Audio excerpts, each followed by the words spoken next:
एक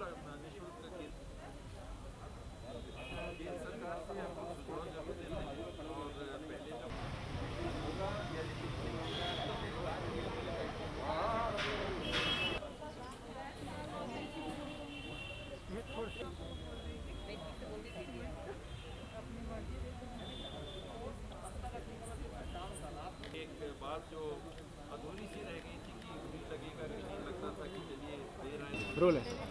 प्रदेश के स्वास्थ्य मंत्री टी.एस. सिंहदेव ने छत्तीसगढ़ में कोरोना वायरस की जो वैक्सीन है उसका ड्राई रन शुरू हुआ है और उसका जायजा लेने के लिए यहाँ पहुंचे। सर, क्या कुछ देखा आपने? आप व्यवस्थाओं से संतुष्ट है कि किस तरह से आखिर टीकाकरण हुआ? प्रारंभिक तौर पे व्यवस्थाएं अपनी जगह पे हैं और जब ड्राई रन या ट्रायल रन लेते हैं इसी से अंदाज लगता है कि वास्तविक तौर पे जब आप काम चालू करेंगे तो क्या दिक्कत, कुछ आप सोचते हैं, योजना बनाते हैं कि ऐसा करना है, जब करने जाते हैं तो कुछ नई बातें भी सामने आ जाती हैं, व्यवहारिक बातें सामने आ जाती हैं। वही हम लोगों ने आज यहाँ देखा। कार्ड इत्यादि आएंगे तो कौन सा कार्ड नहीं ला रहे हैं तो बाकी कार्ड उनको पहले बता देना कि ज़रूर ये कार्ड लेके आइए, तो जो उनको संदेश जाएगा उनको मालूम रहे कि हमको अपनी आइडेंटिटी के लिए ये लाना है। ज़रूरी नहीं है कि पैन ही कार्ड चलेगा, जैसे इलेक्शन कमीशन अलाउ करता है कि ये और कार्ड भी आपके लिए माने जाएंगे कि आपकी आइडेंटिटी है। बस उतनी ही बात है। और वैक्सीन लगने के बाद जो आधा घंटा बैठना है, यहाँ भी ध्यान देने की ज़रूरत है कि पहले लोग ना चले जाएं।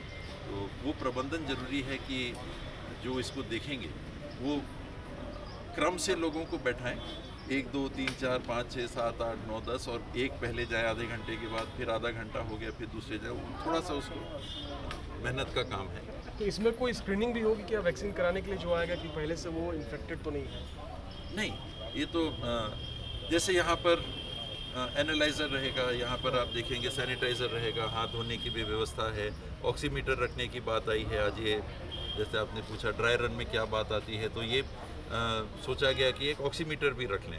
तो अगर किसी को ब्रेथलेसनेस या कुछ है, पहले ऑक्सीजन लेवल SpO2 लेवल कम दिख रहे हैं, तो वैक्सीन लगाना कि नहीं लगाना उस पर निर्णय लिया जा सकता है। आज केंद्रीय जो स्वास्थ्य मंत्री हैं हर्षवर्धन, उनसे बातचीत की मीडिया ने, क्योंकि उन्होंने घोषणा की थी कि जो स्वास्थ्य जो पहले फेज़ में जिनको लगना है कोरोना वो तो फ्री होगा, जो कि स्वास्थ्य कर्मियों को लगना है, लेकिन उसके बाद लोगों को फ्री मिलेगा या नहीं मिलेगा, इस सवाल को टाल गया। इससे लगता ये है कि अभी सेंट्रल डिसाइड नहीं कर पाई है कि पूरे देश में ये वैक्सीनेशन का काम फ्री में होगा या नहीं होगा।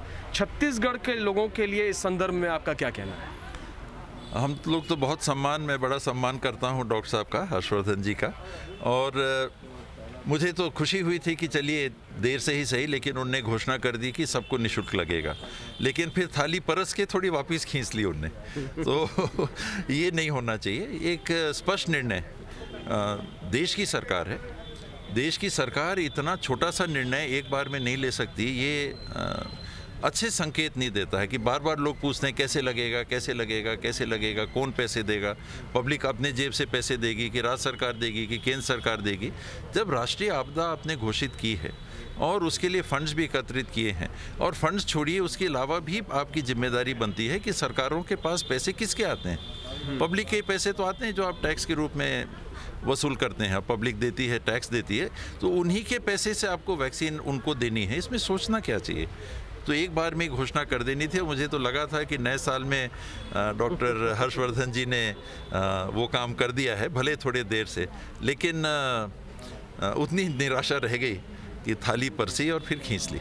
अच्छा, इसमें एक और चीज़ कि वैक्सीन दरअसल कौन सी कंपनी का लगेगा, ये भी हालांकि संभावना ये जताई जा रही है कि जो पुणे की कंपनी है उसी का वैक्सीन शायद लेंगे, लेकिन कुछ आधिकारिक तौर पे आप लोगों से जो बातचीत हुई इसमें कोई कंफर्मेशन या कोई संकेत मिले हैं कि कौन सी वैक्सीन लगेगी? कोई एक कंपनी इतनी वैक्सीन दे सकेगा एक निश्चित समय में, ये मुश्किल है। तो एक से ज़्यादा कंपनियों से जिनकी वैक्सीन अप्रूव हो जाएगी, जिसको मान्यता मिल जाएगी, वो वैक्सीन्स लगेंगी। कोई एक कंपनी की लगेगी ऐसा मुझे नहीं लगता है संभव है। पोलियो को लेकर के भी फिर से अभियान चलना है? जी, वो हर साल का कार्यक्रम रहता है। तो पोलियो वैक्सीन भी हमारी बहनें हैं, मितानिन बहनें हैं, बाकी स्वास्थ्य विभाग का अमला है, हर साल अपनी जिम्मेदारी निभाते रहे हैं, इस साल भी निभाएंगे। अभिभावक, माता पिता, ये ज़रूर उनको सुनिश्चित करना चाहिए कि बच्चों को, उस आयु वर्ग के बच्चों को केंद्रों में ले जाके और पोलियो ड्रॉप्स पिला दें। बहुत बहुत शुक्रिया हमसे बातचीत करने के लिए। नए वर्ष की बहुत सारी शुभकामनाएं। शुभकामनाएं। तो ये थे टी.एस. सिंहदेव साहब जो बता रहे थे कि दरअसल वैक्सीनेशन का काम किस तरीके से चलेगा, ये उसका मॉक ड्रिल था और व्यवस्थाओं से वो काफ़ी संतुष्ट नजर आए। कैमरामैन रेखराम के साथ रायपुर से लल्लूराम.com के लिए रुपेश गुप्ता।